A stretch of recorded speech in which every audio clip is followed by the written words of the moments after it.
This is the Beatles album Revolver, the album which by common consent shows the Beatles at the peak of their creativity. But its creation was far more than an act of genius. It actually solved a very serious problem for them.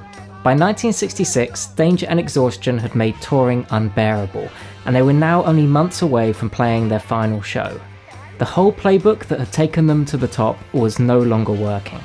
They took a transformative 3-month break, during which they realised that if they didn't need to perform songs live, they could record an album that contained sounds that no one had ever heard before. It was the beginning of a whole new era for the Beatles, but this would mean inventing recording techniques and ideas that many would have thought were impossible, and redefining what it meant to record an album.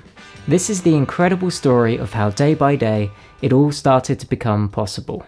Starting with the very first session on the 6th of April 1966. At 8 PM, the Beatles entered EMI Studios, as it was then known, only to discover that they were greeted by a new engineer, 20-year-old Geoff Emerick.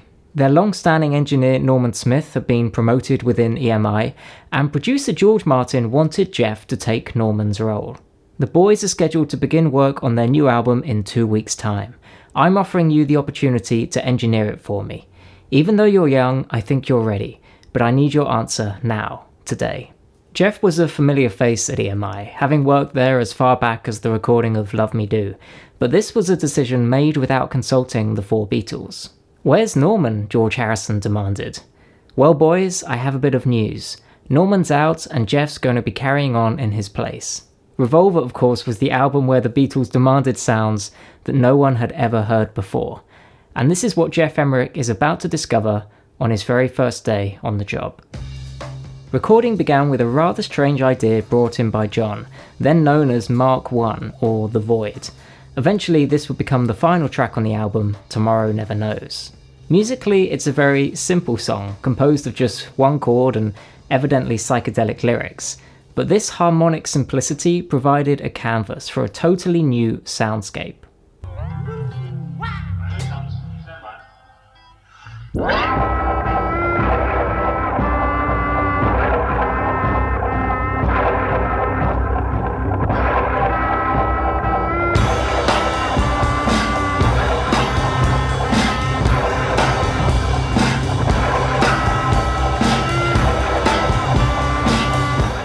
The basis of that rhythm track is a loop of John on organ, George playing a percussive sound on guitar, and Ringo a distant, steady drum beat. The loop we just heard is played at approximately half the speed to what they recorded. If we play it back at twice the speed, you get an idea of what the original loop sounded like.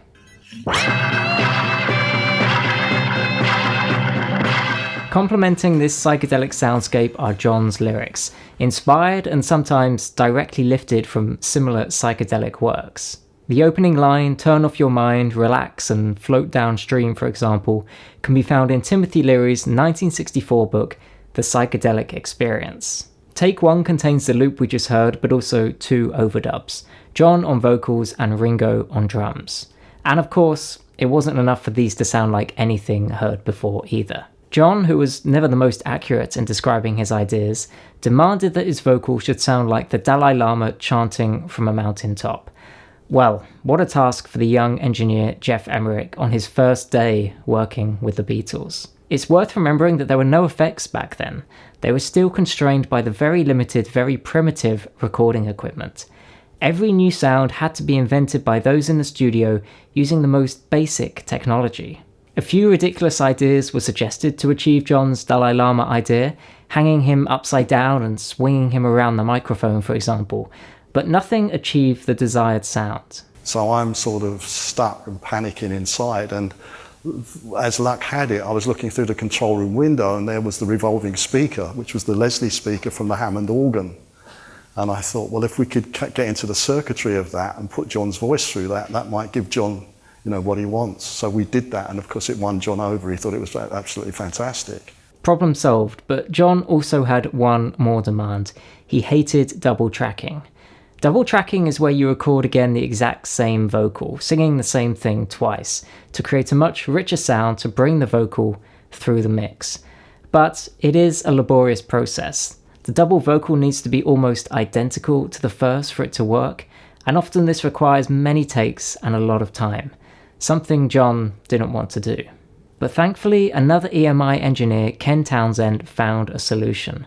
By taking the playback of the original vocal and playing it on a separate tape with a variable oscillator, you get a new recording of the vocal with a slight difference in timing and pitch, creating the illusion that there's a second, slightly different vocal.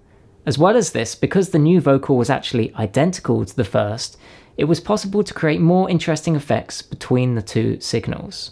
I immediately also discovered that if I've vibrated the oscillator up and down a little bit, we've got some wonderful weird effects of phasing and flanging. And so we played it, and John Lennon was most impressed, actually. He fell in love with it straight away. This effect was known as automatic double tracking, or ADT. These effects were used from the very beginning of the Revolver sessions, and we can hear them on John's vocal on take 1.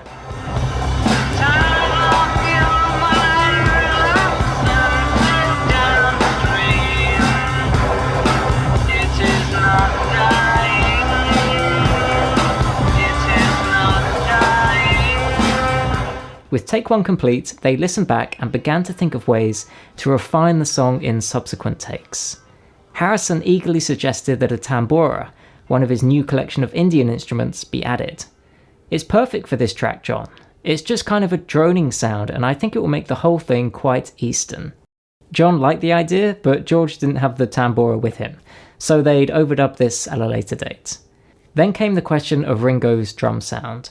It's hard to believe now, but because EMI was primarily a studio for classical music, the Beatles were expected to refrain from experimentation because of the risk of damaging the equipment.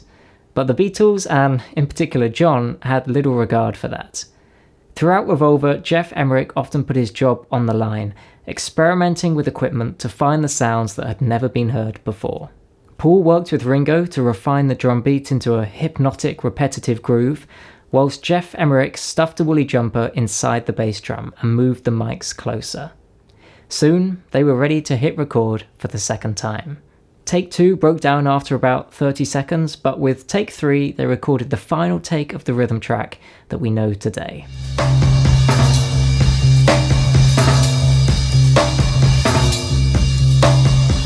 Day 1 on Revolver was over, and they returned the following day to continue working on Tomorrow Never Knows. There was still more needed to build the song out, and Paul stayed up all night preparing a series of small tape loops inspired by one of his favourite avant-garde composers, Karlheinz Stockhausen.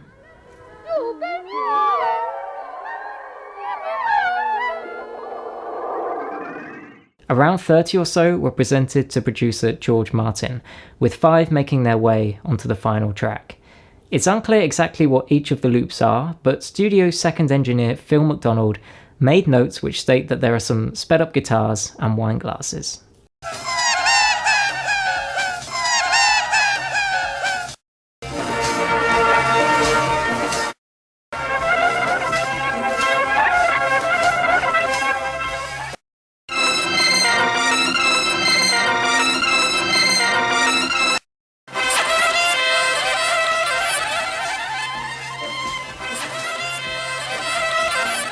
To overdub the loops, they had them continuously playing and would then mix them in real time, essentially playing the loops as a performance.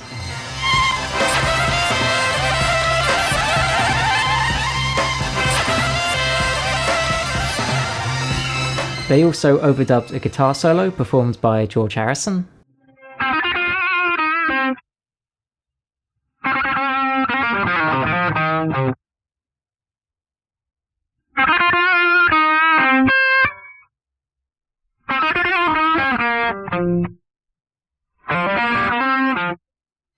Which was then reversed on the final track.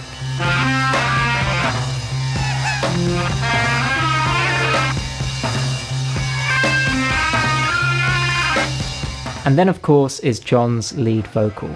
The first verse just makes use of the automatic double tracking. Turn off your mind, relax and float downstream. And for the final verse, they used the Dalai Lama sound effect created by the Leslie speaker. That love is all and love is everyone. With the most basic equipment, they created something that still today sounds like it's from the future, and for the most part in just 2 days. And with that, the first song on Revolver was now pretty much complete. It was a song that set the tone for the rest of the album, but it also showed just how much they'd changed as individuals. And from this first contribution from John, it was clear that the music on Revolver was going to reflect that. They were becoming more and more productive, and the work they were giving me was much more interesting. They were finding new frontiers all the time. After just a 1 hour break, they went straight into recording the next song. This is how prolific they were. They'd just finished one of the most groundbreaking songs of all time, and then they would go straight into the next one. And this time it would be one of Paul's, Got to Get You Into My Life. Tomorrow Never Knows was a clear illustration of what this new era of the Beatles meant for John. He was immersed in the growing psychedelic counterculture and had a real desire to leave the old Beatles sound behind and to move on to something completely new. Paul, however, was a bit more reluctant to abandon that. So when acid came round, we'd heard that you're never the same. It alters your life and you never think the same again. And I think John was rather excited by that prospect. I was rather frightened by that prospect. Just what I need. So I delayed, and I was seen to sort of stall a little bit, I think, within the group. Paul was the only Beatle still living in London, and even though he was connected with London's avant-garde scene and taking in all new kinds of music, Paul saw this new era of recording as an opportunity to develop and refine the Beatles sound, and his first contribution to Revolver illustrates this. Got to Get You Into My Life was Paul's ode to pot, but his approach was more ambiguous. It was something that entered our lives, and I thought it would be a good idea to write a song with Got to Get You Into My Life, and only I would know that I was talking about pot. The lyrics also offer little information about what Paul is really talking about. The first take we have of this song is Take 5, which was considered the best effort of that evening.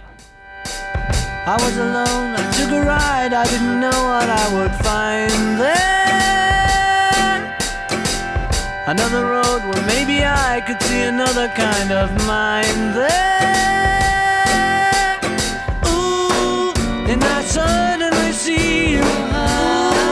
Did I tell you I need you every single day of my life? The pursuit of interesting sounds continued though, as at the beginning of this take we can hear a discussion in the studio as John gives direction on how to get the best sound out of the organ. Fade it up, just play a bit before 1, 2, 3, 4. So it doesn't start off with down, so it's already. So how do we get into it? Well, George carries on counting, but you just start on 3. No, we fade it in, you mean, after? But not fade in, just bring it in from wherever it comes in, and you don't get the. Just switch it in, so you don't get any the organ starting up. That's what I mean. However, this discussion proved to be fruitless. Over the following days they worked on the song abandoning the organ and employing their more traditional guitar-bass lineup. This take, however, did make use of a new trick that would later become commonplace in the Revolver sessions. When they hit record, they set the tape to record at a slightly slower speed, so when they played back their recording, it was a semitone higher in pitch and at a slightly faster tempo. The result is that the recording could be brought up to the pitch and tempo they desired, but rather than just playing it at that speed, the recording had a unique texture. Not enough to sound weird, but strange enough to sound fresh to the listener. I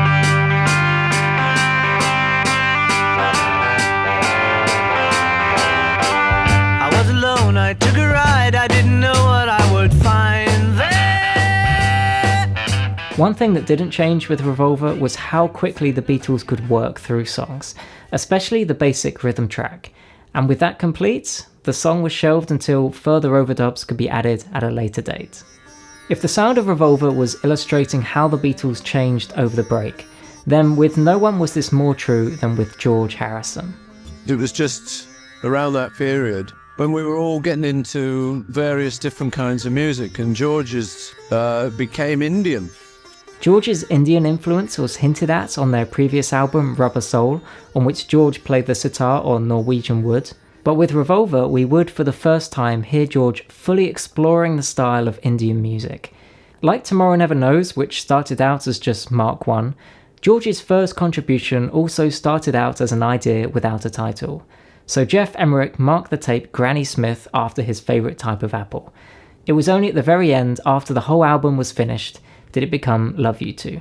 Take 1 is essentially a playthrough by George of his idea, with Paul contributing some backing vocals. Granny Smith type 1. 1, 2, 3, 4.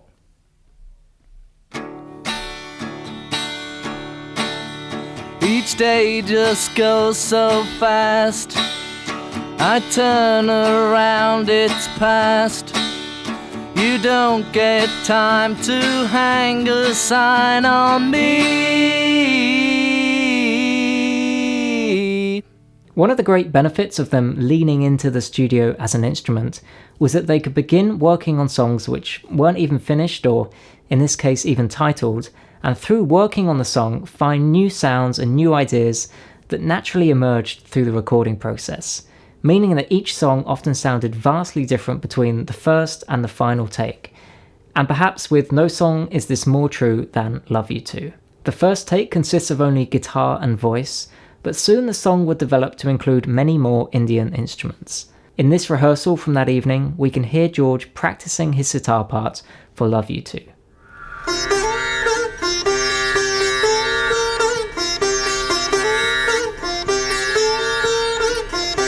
That evening, they recorded 6 takes with George on guitar and vocals and Paul on backing vocals. They then overdubbed George on sitar and guitar, Paul on tambura, and session musician Anil Bhagwat on tabla. A chap called Angadi called me and asked if I was free that evening to work with George. I didn't know who he meant. He didn't say it was Harrison. It was only when a Rolls Royce came to pick me up that I realised I'd be playing on a Beatles session. They returned 2 days later to continue working on the song. And this session also featured Richard Lush as second engineer, working with the Beatles for the first time at the age of 18. They began with a reduction mix of take 6 to free up space for more overdubs, and with these overdubs we get take 7, featuring Anil Bhagwat. 1, 2, 3, 4.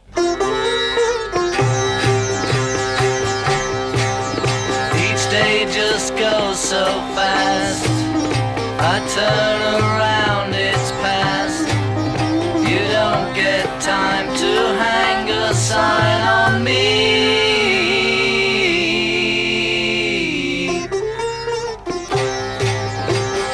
Love me while you can, or I'm a dead old man.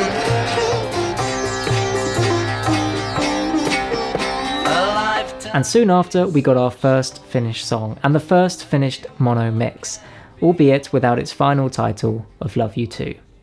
Paperback writer.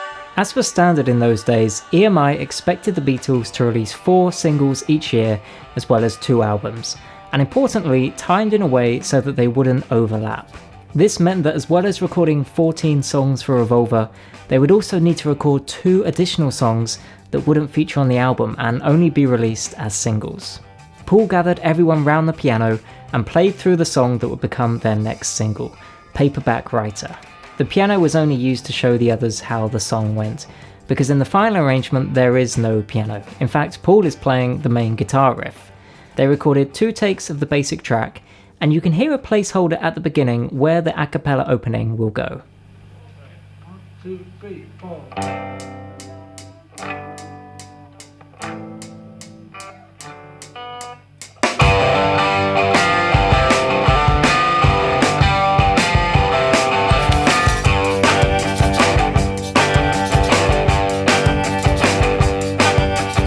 Because these singles would be released before the album, this would be the first time anyone would hear many of the creative advancements the Beatles were working on for Revolver. Tape speed changes, ADT, and the Dalai Lama Leslie speaker. But there were further enhancements that these singles would bring too. For some time, Paul had questioned why his bass playing on Beatles records was so quiet in comparison to many of the American records he listened to. Geoff, I need you to put your thinking cap on. This song is really calling out for that deep Motown bass sound we've been talking about, so I want you to pull out all the stops this time. Paul played a different bass, a Rickenbacker compared to his usual Hofner, but a further development was made by Ken Townsend, the engineer behind ADT. Because microphones are just loudspeakers wired in reverse, it's possible to also use the speaker as a microphone. They positioned it directly in front of the bass speaker, and the moving diaphragm of the second speaker created the electric current. Predictably, Ken Townsend was called into the office and reprimanded for his experimentation. But it worked, and the result is that Paul's bass on this song has a thumping sound, unlike anything heard before on a Beatles record. Based on an office my man named Lear, and I need a job, so I wanna be a paperback writer. Paperback writer. It's a story of a dirty man and his clinging wife doesn't understand. His son is working for the Daily Mail. It's a steady job, but he wants to be a paperback writer. There was a further problem though. Geoff Emerick knew that the strength of the bass would likely make the needle jump out of the vinyl for listeners at home. Thankfully, another EMI engineer had just invented a technology called ATOC, Automatic Transient Overload Control, which acted essentially as a limiter during the physical production of the record. Thanks to this, these singles and all the tracks on Revolver have a thumping bass sound. The B-side of the single would be one of John's songs, Rain. By now, the Beatles were familiar with the idea that a recording played back at a different speed gave the instruments a different texture. They'd actually experimented with this idea before Revolver. The piano solo on In My Life is heard at twice the speed it was recorded, but now the Beatles were beginning to weave this into every part of the record. For Rain, they played the rhythm track at a much faster tempo than they wanted the final song to be, so that when they slowed it down to normal speed, it would be the desired tempo, but it would have this different texture. Here's the faster recording the Beatles actually made.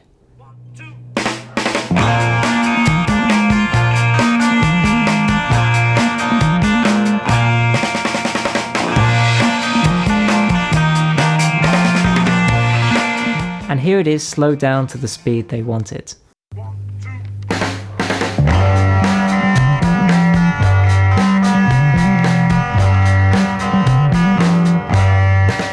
On top of this rhythm track was John's vocal, which was also subject to speed manipulation.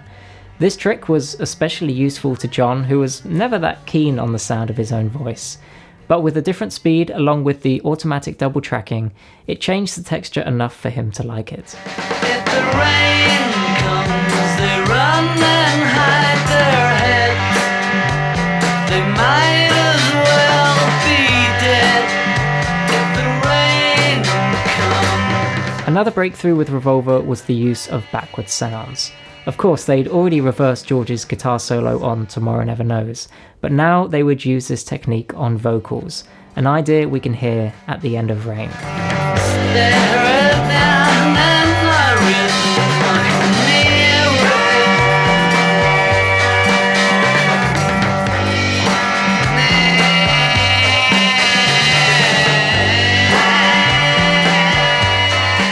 These two songs, which Ringo also said featured his best ever drumming performance, were finished and mixed over just 3 days.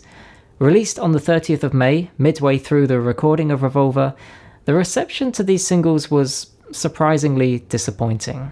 Later described as the first Beatles single to receive less than universal acclaim. They're both musically very simple songs. Paperback Writer has just 2 chords, and Rain is pushing the boat out with 3 chords. Nonetheless, they introduced the world to this new era of the Beatles.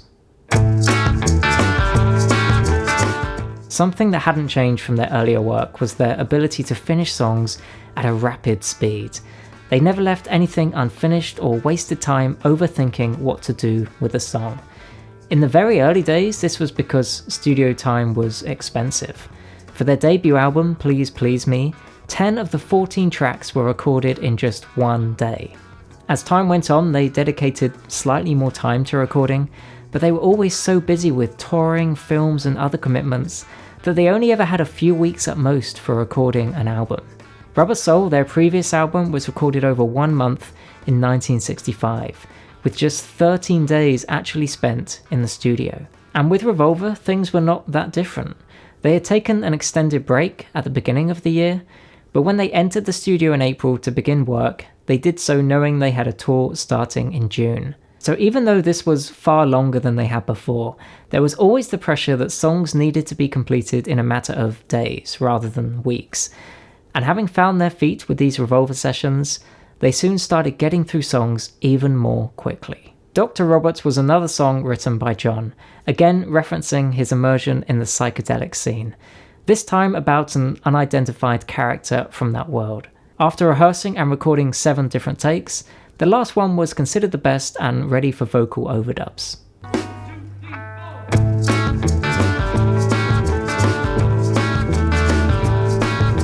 Ring my friend, I said you call Dr. Robert. Day or night, he'll be there anytime at all. Dr. Robert, Dr. Robert. The original take was actually 2 minutes and 59 seconds long, but for the final mix it was cut down to 2 minutes and 14 seconds. This is because Ringo, whose drumming was supposed to drop out during the bridge, wasn't expecting a final bridge towards the end of the song, so he just kept drumming. Well, well, well, you're feeling. Well, well, well, you're feeling. At the end of the take, John can be heard starting to say something like, okay, well, we'll just fade it out. Okay, we'll... Keen to move on, Dr. Robert was soon finished with minimal experimentation. So the following day, they went straight into another song. This again was one of John's, And Your Bird Can Sing. The rhythm track to this was recorded even quicker than Dr. Robert, with the second take being deemed good enough. John can even be heard saying, "That was it, wasn't it?" at the end of the take.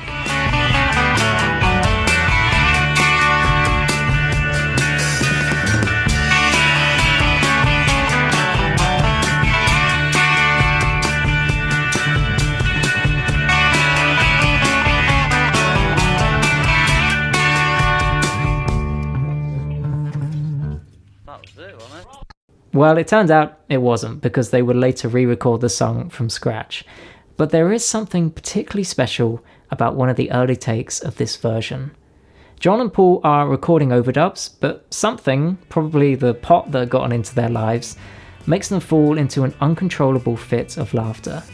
You tell me that you've got a thing you want, and your bird can sing, but you don't get me.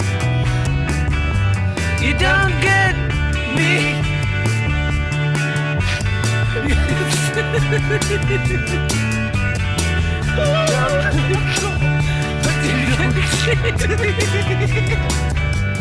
can't see me.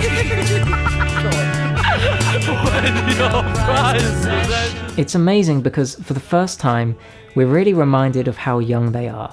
They sound like school children in this recording. At this point, they don't know it, but they're actually in the midpoint of their Beatles career. They've conquered the world and are now bringing that touring career to an end. They received MBEs from the Queen, and 3 of them, all except for Paul, are married. And yet John and Ringo were 25 and Paul and George were 23. That's incredible. And yet here they are starting a new chapter in their career, redefining who they are as a band, and in doing so building what was really the blueprint for how all popular music would later be recorded. And now they would begin working on the song that introduces this new chapter to the world. 1, 2, 3, 4, 1, 2. Unlike our previous LPs, this one is intended to show our versatility, rather than a haphazard collection of songs. George has written 3 of the tracks. On past LPs, he never did more than 2. Not only is George for the first time given 3 songs, but giving him the opening track shows the growing respect they all have for his ability as a songwriter. I used to say to myself, I'm sure I can write, but it was difficult because of John and Paul. Despite this, Taxman wasn't written solely by George. Many years later, John remembered George coming to him for some help with a few of the lines in Taxman, and John offered some suggestions to the lyric. I threw in a few one-liners to help the song along because that's what he asked for. He came to me because he couldn't go to Paul. Paul wouldn't have helped him in that period. Revolver also allowed for an exploration of themes that would have been unthinkable on their earlier records, an opportunity taken by George with his songwriting. Well, that was the point where you discover you're not actually they're paying more money to the tax man than you are. You know, you get so happy that you finally started earning money. And that was with super tax and surtax and tax and stuff. And, you know, it was ridiculous, a heavy penalty to pay for making money. On the 20th of April, they recorded 4 takes of Taxman, but nothing from this evening was ever used. The next day, they returned to work on the song from scratch. After much discussion about the arrangement of the song, apparently there was a bridge that Ringo didn't like, they recorded 11 takes with George on guitar, Paul on bass, and Ringo on drums. George then overdubbed his lead vocal and Paul sang a harmony, including an exclamation of Taxman, imitating the Batman theme.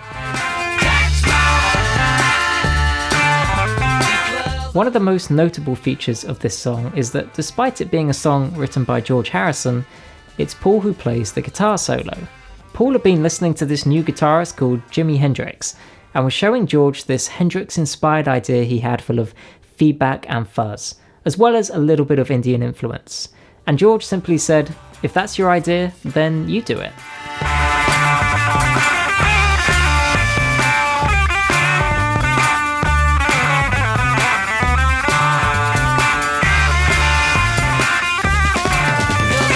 This take was bounced down to make space for more overdubs, and it appears to be nearly finished, but there are a few key differences from the final mix, which show an evolution in the song's creative process. Firstly, the Mr. Heath and Mr. Wilson overdubs are different in this take.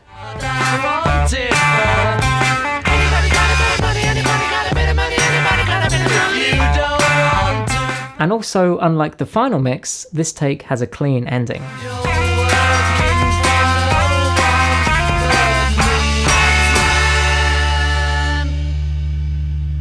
For the final mix, they changed the clean ending they had on that take by copying and pasting the exact guitar solo from the middle of the song over the top of the clean ending.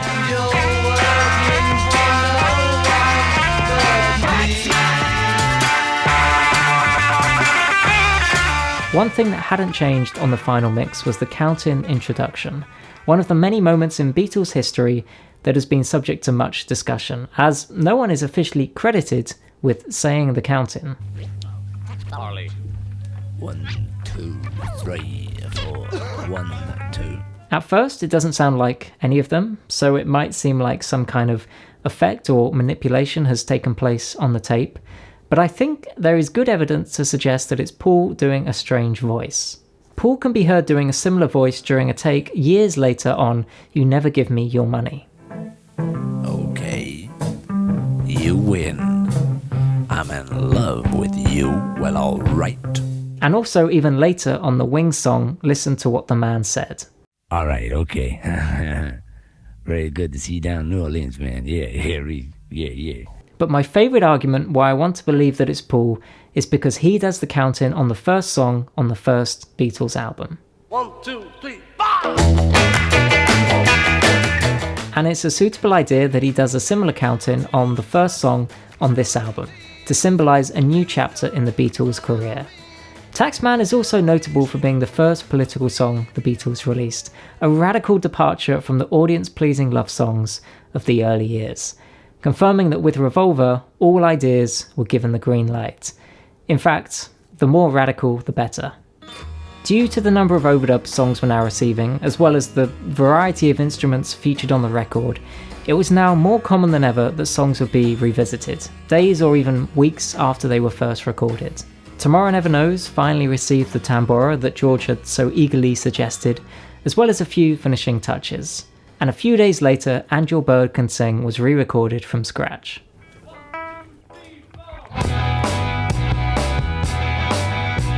You tell me that you've got everything you want, and your bird can sing, but you don't get me. You don't get me. Rather than mixing the whole album when it was finished, they attempted to mix each song as they went along, with far greater time and dedication than ever before. In some cases, songs were arranged and recorded in just a couple of days, and then would be mixed again and again, only for them to disregard all those mixes and start over another day. The session on the 27th of April began with 5.5 hours spent mixing the recently recorded Taxman and Angel Bird Can Sing, and none of these mixes were ever used. But the evening wasn't all wasted, because just before midnight they still found time to begin work on another of John's songs, I'm Only Sleeping. John had been interviewed in early 1966 by Maureen Cleave of the London Evening Standard, as part of a series called How Does a Beatle Live, which documented their lives during this transformative period of their careers, and what was then an extended break before they were recording Revolver. This interview would later become best known for John's line that the Beatles were more popular than Jesus, but the more insightful part of the interview documents John's daily lifestyle, to which Maureen Cleave writes, "He can sleep almost indefinitely. He is probably the laziest person in England." This was no secret to those around him. Paul could often be found writing songs whilst waiting for John to wake up, or even having to go and wake him up himself so they could start work. They began by recording 11 takes of the rhythm track. Take 2.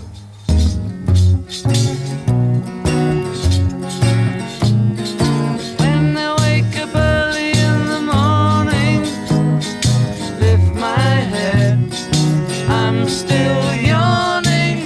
Geoff Emerick had the idea to change the tape speed so that when the recording was played back, it would be slower, a fitting effect for the theme of the song.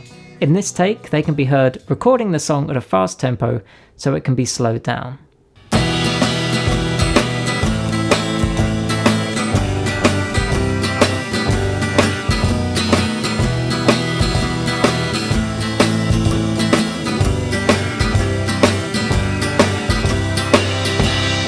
Usually, they would try and finish a song as best they could in either one session or a continuous run of sessions. But I'm Only Sleeping was paused the following day as another session was booked. April 28th saw one of the most unusual sessions for the Beatles. Firstly because it was less than 3 hours long, much shorter than usual, but also because it didn't feature any of the 4 Beatles on the recording. Eleanor Rigby began as a song Paul wrote on the piano, but the earliest demo of the song shows Paul playing it on the guitar. All the lonely people, where do they all come from? All the lonely people, where do they all belong? This was one of those instances where a song evolved over a period of time, rather than effortlessly falling out of the sky, and featured contributions from a number of people. Initially the priest was Father McCartney because it had the right number of syllables, but I wasn't really comfortable with it because it's my dad, my Father McCartney. So I literally got out the phone book and went on from McCartney to Mackenzie. Ringo came up the line writing the words of a sermon that no one will hear, and George suggested the "Ah, look at all the lonely people" hook that opens the song. George Martin composed a string quartet arrangement of the song, with the recording actually featuring a double string quartet. I was very much inspired by Bernard Herrmann, in particular a score he did for the Truffaut film Fahrenheit 451. That really impressed me, especially the strident string writing. When Paul told me he wanted the strings in Eleanor Rigby to be doing a rhythm, it was Herrmann's score which was a particular influence.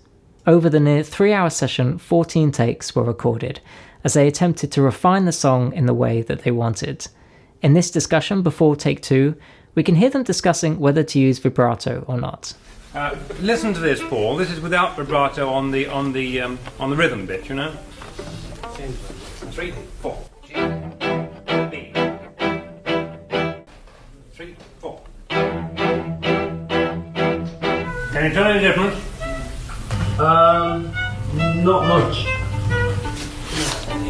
All these years of learning. Despite being a more traditional recording session for the studio, it was still not exempt from the input of experimentation that filled Revolver.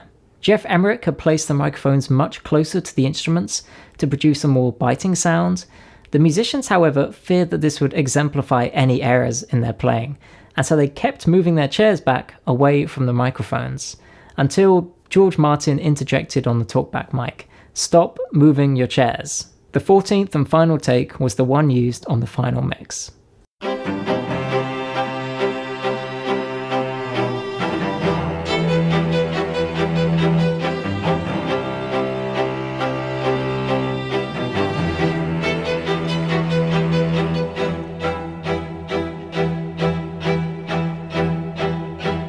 The string accompaniment was reduced to one track to make space for vocal overdubs, and the following day, Paul recorded his vocal parts. John and George contributed some backing vocals, and Paul, who was concerned this vocal performance wasn't perfect, also made use of the automatic double tracking in places.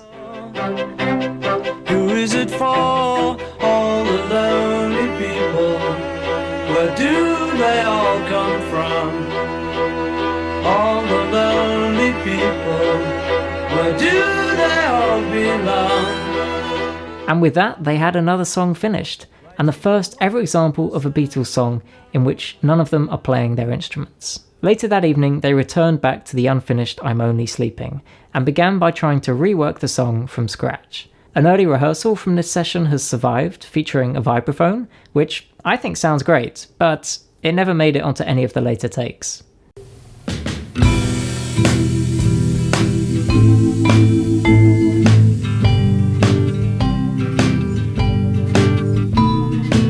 By the time they recorded 4 more takes, the song had returned back to its acoustic guitar style. When I wake up early in the morning, lift my head, I'm still yawning when I'm in the middle of a dream. After just 5 takes, they decided that actually, the takes they recorded the other day were better.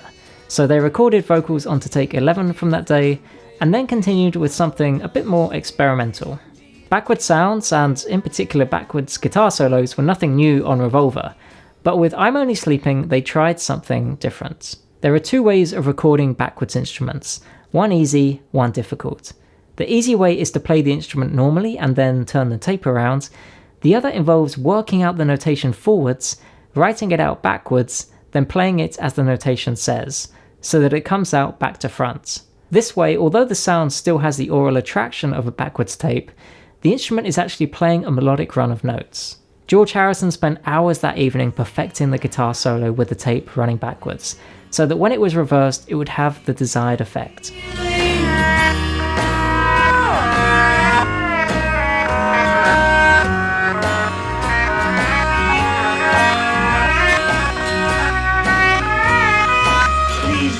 Reflecting on Revolver years later, Paul wrote, "One thing I'm always proud of is how the Beatles songs were so different from each other.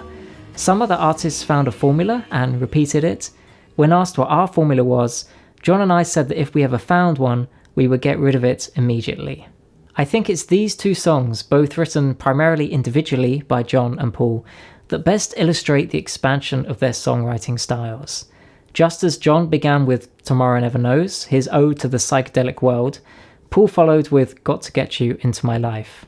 And just as John had brought in a more biographical, more downbeat song with I'm Only Sleeping, Paul had brought in Eleanor Rigby, again something a bit darker.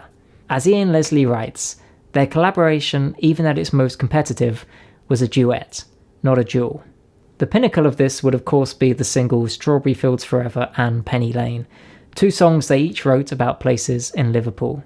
With Revolver, we're beginning to see this partnership, this duet starting to form as they write songs individually, complementing each other whilst at the same time showing more of who they are as individuals. Do any of you have plans to record on your own? We might. In fact, we have done, I think. It wasn't completely unprecedented for a Beatles song to be something of a solo effort by just one of them. Yesterday, recorded a year earlier, featured only Paul, accompanied by a string quartet. No other Beatle can be heard on the recording, and a similar effort can be found on Revolver, For No One. The comparison with Yesterday goes beyond the personnel, as For No One is similarly a somewhat autobiographical account by Paul of a relationship ending. I'm talking about 2 people who have broken up, but obviously, as with any writer, it all comes from your own experience, and inevitably, you're talking about yourself.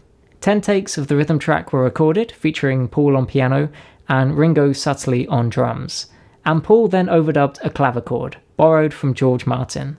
I brought it in from my home because I thought it had a nice sound, but it was a very strange instrument to record, and Paul played it.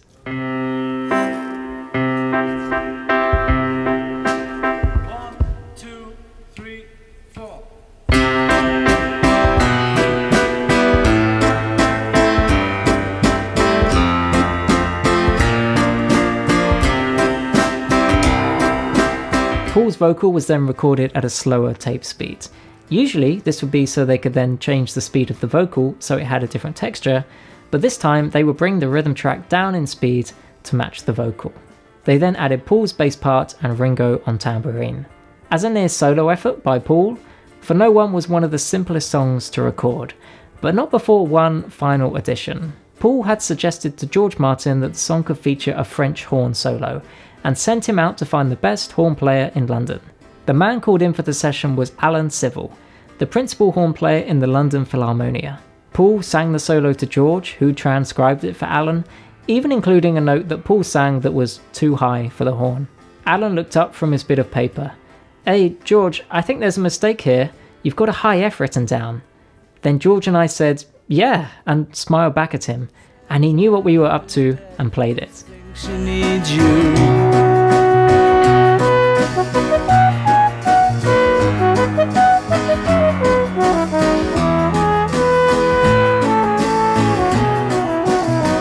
And in her eyes, Paul didn't realise how brilliantly Alan Civil was doing.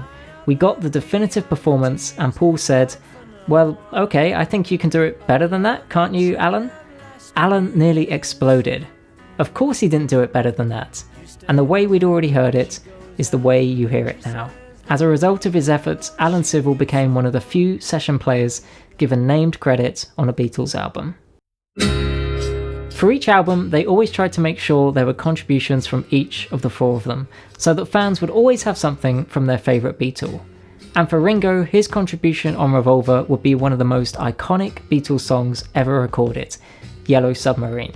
Although the song is often thought of as one of Paul's, the early songwriting tape shows that it actually began as a very different idea by John. In the place where I was born, no one cared, no one cared. And the name when I was born, no one cared, no one cared. It's clearly the first trace of the idea, but it's also wildly different to how the song would eventually pan out. Firstly, there's the topic of the song. John's idea is reminiscent of his town growing up. In the place that I was born, no one cared, no one cared. John's idea is also in a different time signature, being in 3/4 rather than 4/4. And perhaps most importantly, he doesn't have much beyond the melodic idea and the chord progression in the verse. But using a Lennon-McCartney process that was becoming more common now, Paul had another idea that was also unfinished, but that they could stitch together with John's. In this second songwriting tape, we can hear John forgetting to adapt his idea to the same time signature as Paul's. In the town where I, oh no, see that's it's the town. That's why I get where I was born. Yeah. 1, 2, 1, 2, 3, 4. In the town where I was born, lived a man, sailed to sea. This is also the first time that we hear the song's chorus. We all live in a yellow submarine.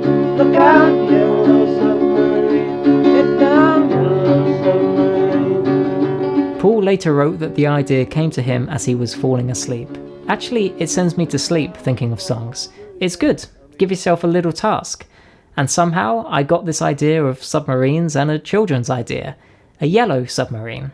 Despite it being the song on Revolver sung by Ringo, which was often one of the weaker songs, Yellow Submarine and the film that went along with it soon came to reflect the visual identity of the Beatles and the mid-60s more than any other song on the album. The basic rhythm track of the song was recorded on the 26th of May, with producer George Martin absent from the session. I have a clear memory of them doing the rhythm track of Yellow Submarine, because George Martin was off with a bad bout of food poisoning, and he sent his wife Judy along instead to keep an eye on things, and I suppose to make sure we all behaved ourselves. She sat in George's place at the console, making sure that the Beatles got everything they wanted. They completed 4 takes of the rhythm track, with the final of these being considered the best, and then overdubbed Ringo's lead vocal as well as backing vocals from all of them. 2, 3. In the town where I was born, lived a man who sailed to sea, and he told us of his life in the land of submarines. They made use of the vari-speed again, so that the final mix was slightly slower and lower in pitch than this recording, and then work on Revolver was suspended for the best part of a week, until George Martin was well enough to return to the studio. 6 days later, everyone returned to continue work on Yellow Submarine. This session would be focused on the many sound effects present in the song, some of which were collected from existing samples, and some were created by the group in the studio. But much of that session was also spent on a spoken word introduction that was later cut from the final mix. Yellow Submarine, and we will march till 3 the day to see them gathered there. From Landergroats to John O'Green, with Stepney do we tread, to see us Yellow Submarine, we love it. This was a poem written by John to help support the narrative of all of them travelling together in the Yellow Submarine, and the sound of marching feet was created by shaking blocks of coal within a bag. The rest of the session was dedicated in a similar way to creating all the different sound effects. This included a number of effects designed to imitate the sound of the submarine created using household objects. The sound of the ocean was created by George Harrison swirling water in a bathtub, as well as sandbags, rags slurping about in buckets of water, and John blowing bubbles through straws, all contributing to what George Martin described as one of the most unusual Beatles recording sessions ever.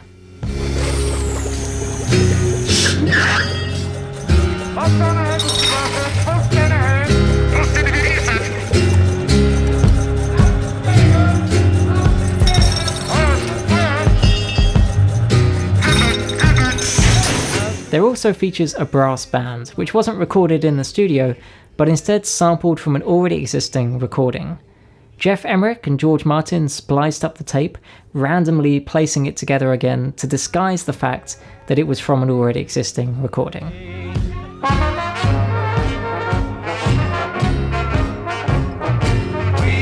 The unusual nature of the session was helped even further by the fact that they organised a party in the studio to be recorded, and then overdubbed on top of the second verse. Brian Jones, Pattie Boyd and Marianne Faithfull were all present, as well as members of the Beatles studio crew.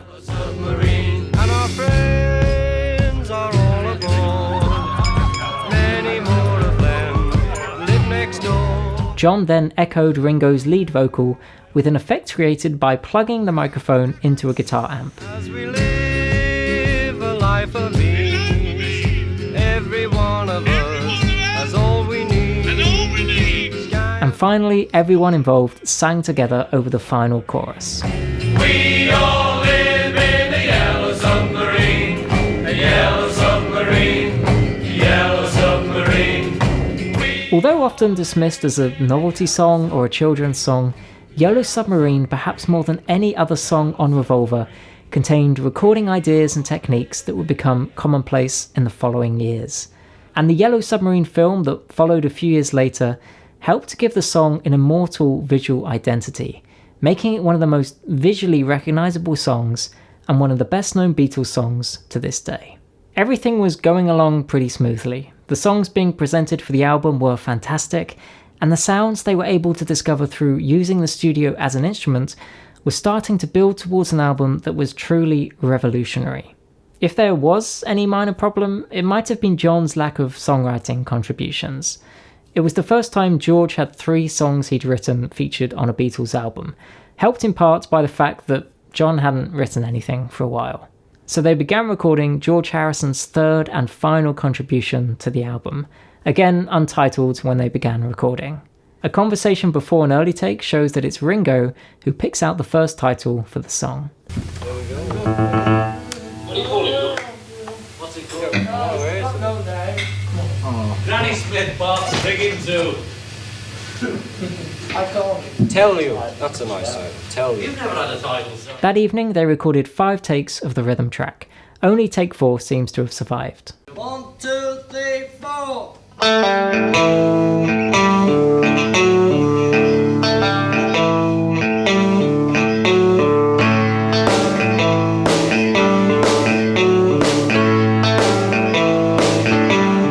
Take 3 was considered the best, and that evening all the overdubs were recorded other than Paul's bass, which was recorded the following day.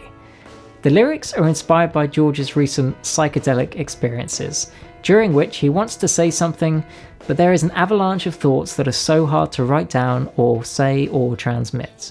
Using a similar idea used during the string arrangement for Eleanor Rigby, Paul's piano part has this wonderful dissonant phrase that illustrates the tension one might feel in this hallucinogenic state.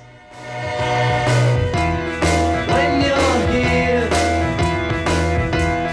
all those words they seem to slip away. For the first time on a Beatles recording, Paul's bass part was recorded last, and separately from everything else.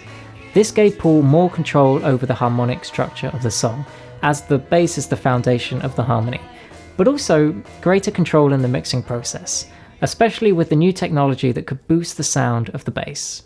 As far-reaching as much of the inspiration was behind Revolver, so too were the emotions found throughout the songs.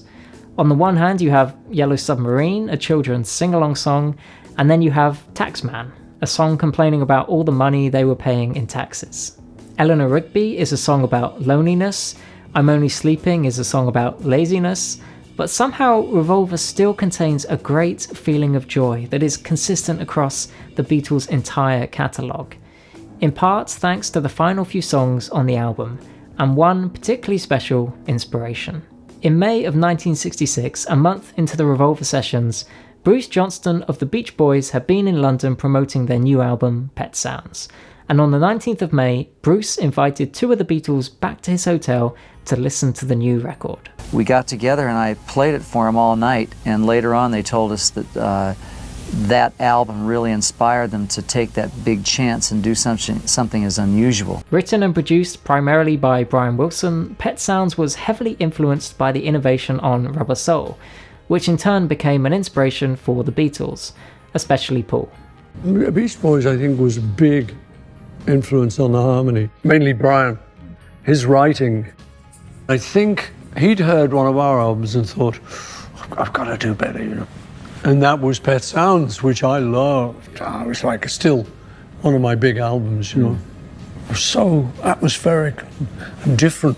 And yet it was the Beach Boys still, you know. And we heard Pet Sounds and thought, right, we've got to do something better than that. Pet Sounds is an album characterised with a great feeling of youthful joy, and of course features the rich vocal harmonies of the Beach Boys. And although the Beatles were now towards the end of recording Revolver, some of that inspiration can still be heard, especially on Paul's two final contributions. Following extensive rehearsals, they recorded 3 takes of Paul's song, Good Day Sunshine. Unusually featuring no guitar, the lineup was Paul on piano, Ringo on drums, and George on bass. Good day, sunshine. Good day, sunshine. Good day, sunshine.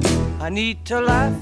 The following day saw the addition of a piano solo performed by George Martin and recorded using vari-speed.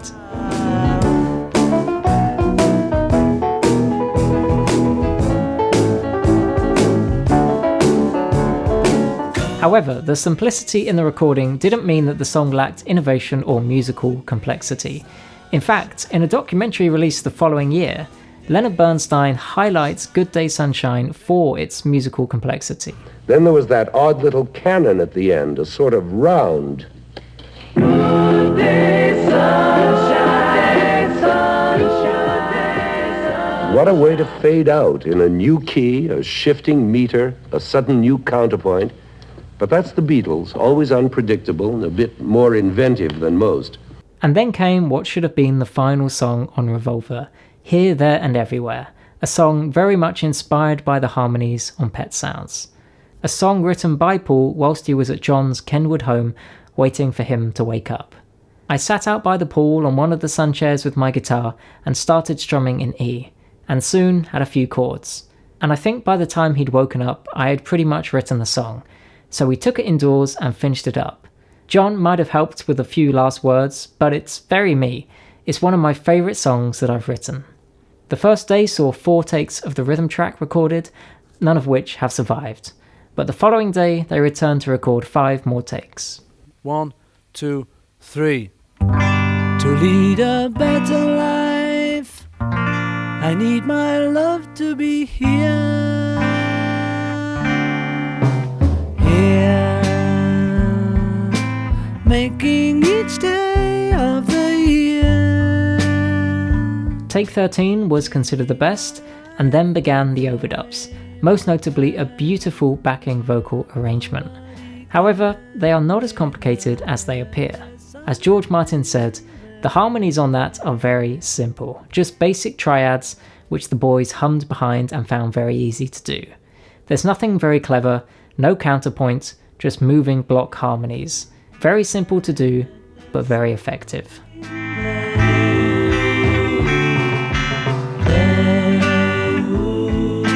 Running my hands through her hair. The following day saw more overdubs, a further set of backing vocals, and now the common idea of recording Paul's bass separately after everything else. And finally, Paul's lead vocal, which was slowed down on the tape recording so it appeared sped up on the final playback. It's a beautiful song, one Paul himself has often cited as one of his favourites, and it was also subject to a once-in-a-lifetime compliment from John. But Here, There and Everywhere was one of my songs on it. And but John sort of, just when it finishes, that's a really good song, that. I love that song. And I was like, yes, he likes it.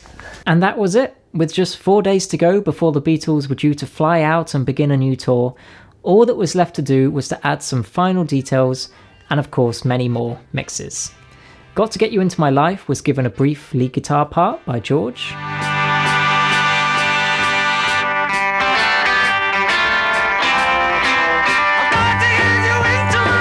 This led to 4 more mixes of the song, and again, none of them were used.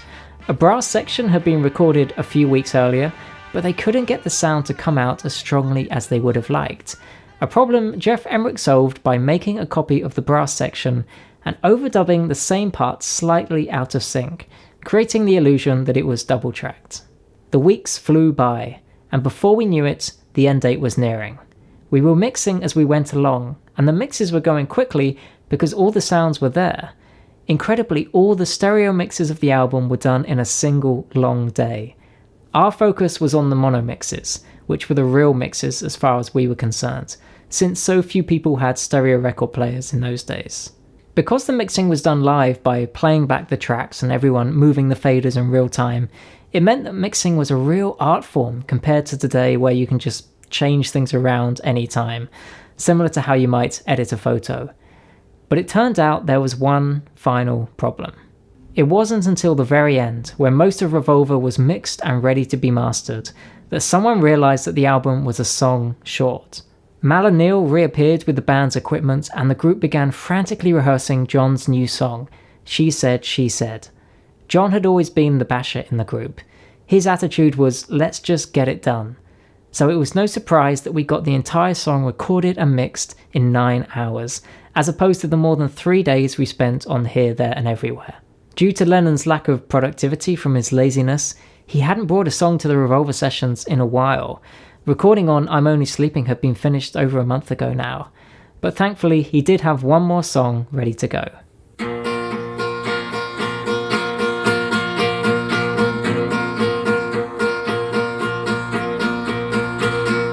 She said, I know what it's like to be dead.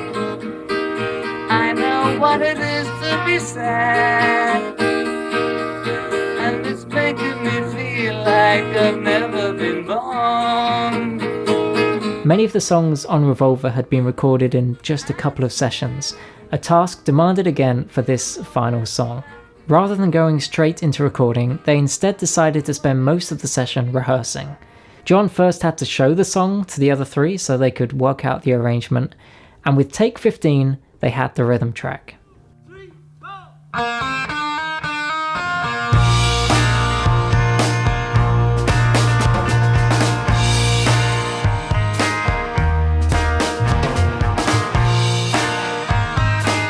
But incredibly, just as this triumph of a recording came to an end, a major falling out happened between John and Paul. It's unclear exactly what caused this, but the most likely explanation is that it was about the arrangement of the song. John was very keen at this time for the arrangements of his songs to be very guitar heavy, as proven on songs like Dr. Robert, I'm Only Sleeping and Rain.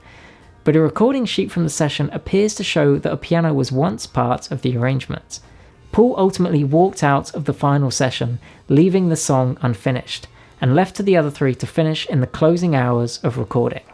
That leaves the question of who played bass. For many years, Paul himself has said that it's one of the very few Beatles sessions that he didn't play on, and that George Harrison is playing the bass.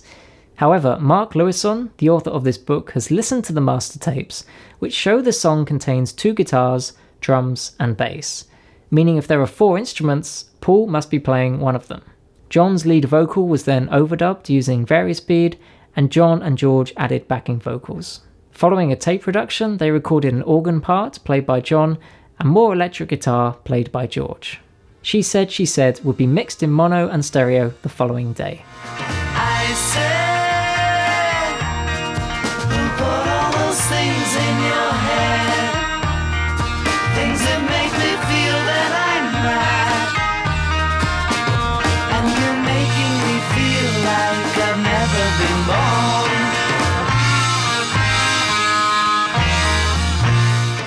With no break at all, the following day, the 22nd of June, the Beatles left for the first leg of their final world tour. Incredibly, Revolver had been completed in just over 10 weeks. We had most weekends off, with many songs taking only a few hours to get down on tape. It was always a matter of capturing the moment, and when you were working with the Beatles, it had to be right. Exhausting as it was, both mentally and physically, it was a good way to work. Really, the only way to work. It's no overstatement to say that Revolver changed popular music forever, and is often cited by the Beatles themselves as their favourite Beatles album. Many of the recording ideas and techniques invented for Revolver became the standard for how music was later recorded, but it also pushed forward the idea that records were far more than a capture of a live recording.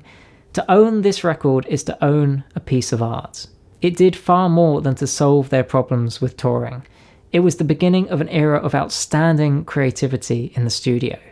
With Revolver, the Beatles began to discover that the studio could be an instrument. It made possible music that would have once been impossible. As we enter a new era with AI-generated music, this is sadly going to make much of the craft of the songwriting, arranging, performing and recording so easy that it becomes meaningless. My hope is that an album like Revolver will provide an inspiration that great music is possible through an incredible level of craftsmanship.